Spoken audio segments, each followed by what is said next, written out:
Hey everyone, in this video I will show you how you can recover your deleted TikTok messages or any videos or data. So for that, just open your TikTok account and go to your profile.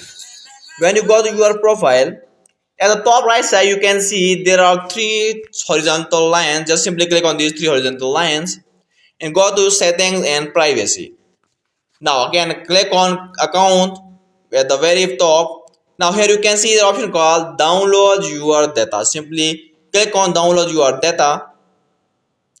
When you click on this, here just simply click on select file format and just select this txt file.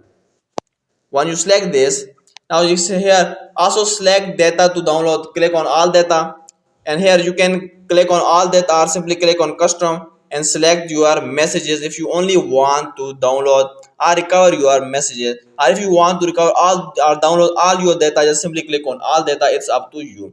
Let's so we are downloading or recovering data, so we will click on custom and then simply messages and done. Now you can see in select data I have selected messages, and select file format I have selected txt. Now simply click on request data. When you click on request data, now you must have some patience, because after some time, after hours or after day, TikTok will send you an email, and in that email there will be a link, and you have to click on that link and download your data. So this is the way you can download or you can recover your deleted TikTok messages or any data.